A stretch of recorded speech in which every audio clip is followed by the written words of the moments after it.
Rejoice, dear heart dwellers. We've been counted worthy to share in the sufferings of Christ, even as it is written in Colossians. I rejoice in my sufferings for you, and I fill up in my flesh what is lacking in regard to Christ's afflictions, for the sake of his body, which is the church. That's Colossians 1:24. And if we suffer, we shall also reign with him. 2 Timothy 2:12. Today Ezekiel made an offering of himself for the soul whose eternity is hanging in the balance, and it was difficult to see him suffering. I thought perhaps I had done something, but after careful prayer and his confirmation, it was not my doing. I knew we are still holding back the nuclear war Obama wants to start so we can stay in office, and I knew a precious soul was hanging in the balance. One of our intercessors had a vision of this person's house being on fire. Another saw that they were no longer on this earth. I fell to my knees crying, "Mercy, dear God, do not let them perish." When I sought the Lord about Ezekiel's condition, he told me, "This is about your mandate to suffer with the rest of your spiritual family, and seeing your husband suffer really hurts. It hurts you as it hurts me, yet he has given me full permission, dearest, full permission.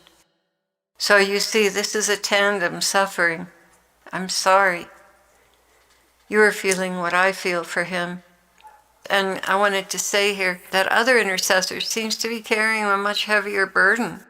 And I've been seeing myself as kind of a dumpy second-class citizen that isn't carrying their weight, and it's made me feel like a failure.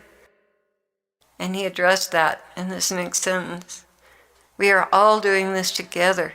Each of you has their portion. It may not look like an equal portion, but it is, and tailored to your abilities to carry these crosses. Don't get it in your head any longer that you are not suffering as much as others. That simply is not true. Yours is more mental and emotional anguish. You are quite alive inside there, my love, quite alive. Many lies have been whispered in your ear. See, others suffer, but you don't. You are a lesser soul, and God doesn't hear your prayers, only theirs. You are still a babe, and look at them in adulthood. These are nice suggestions to keep you humble, but completely untrue. I work with you differently, more natively, if you will. You move in my spirit without even knowing it. That's why you find things immediately when you ask. I'm not flattering you, I'm giving you the bottom lines. There's more infusion with you, and that's why you're able to receive these messages so easily. Clare, each vessel has a unique way of relating to me. Stop getting the impression that you are not up to par, please. That will cripple us.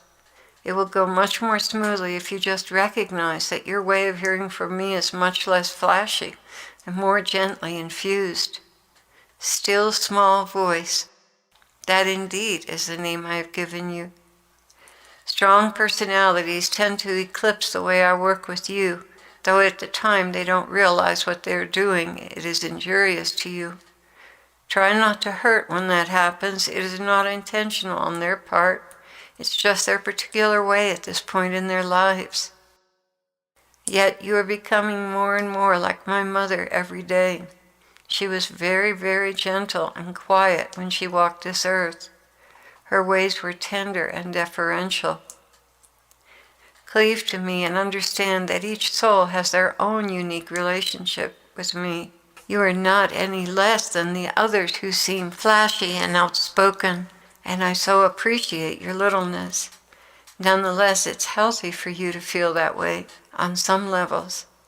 But do not allow these derogatory insinuations anymore. When people are too forceful with you and they don't listen, let it go in love. Holy Spirit is a gentleman. He never forces or overpowers. He never insists. Rather, he gently delivers the message and allows you to ponder it.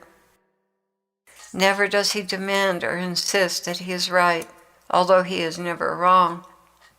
To be his spouse, you too must be gentle, meek, and humble, treating one another with honor and deference, never insisting on your own understanding above the understanding of another, never overpowering or forcing your way. Lord, I feel as though I get a little littler every day. He replied, that way I can tuck you into my heart with great ease. Rest in me, beloved, rest. My heart dwellers, you are all growing spiritually. Many of you very quickly are coming into your own, and with this comes the danger of thinking you are above others. To each of you on this journey, demons are assigned to infiltrate your thinking and cause subtle feelings of superiority. Please be ever so cautious that you fall not into pride. The time most dangerous for you is after a victory. Self-satisfaction can overtake you and you will lose your perspective. All of my servants have been subjected to these growing pains. Wow, I know I have. And it comes with the territory.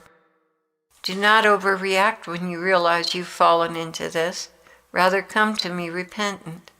Get up and keep going, much more cautiously now. Rapid success demands rapid tempering, or you will go up in the flames of self-importance. That is why I allow you to stumble and fall on your journey. I must sometimes distance myself so that you will once again find your footing in humility and gentleness. My spirit is quiet and gentle. So too my vessels must learn the art of gentleness, even in the more dynamic ministries. There is an attitude of heart, my little ones, that accepts the lowest place, that listens when others speak, that set their own opinions aside to listen and hear me on a case-by-case level. It is so important to be abased and lift others up, lest you become obnoxious in ringing your own bell, reading your own press, and forcing yourself on others. As I promote you, be on your guard against the leaven of the Pharisees, that pride that feels elevated and above others, less spiritually endowed. That attitude feels it could not be wrong because I'm speaking to it. Therefore, the other person must not be hearing me. How dangerous that is, my little ones. You must discern at times on a case-by-case level and not forge ahead in presumption that all you believe is correct and others are wrong. This is so easy to do, and it takes much humiliation to bring the soul around to the point where they walk in true humility, not just trying to convince themselves that they are nothing, but being borderline inferior deep in their own minds. Which brings me to the other point, feeling inferior to others because they seem to have it all together. In fact, the more one behaves as if they do have it all together, the more fragile they are on the inside. The other danger is that you get down in the mouth about yourself and forget what I have done and am doing through you. Humility is wonderful, but defeatism is destructive to our relationship.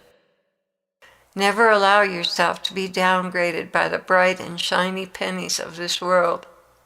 Know that my relationship with you is profoundly deep, spirit to spirit, and the more you reflect the attributes of lowliness, the more exalted you are in my eyes.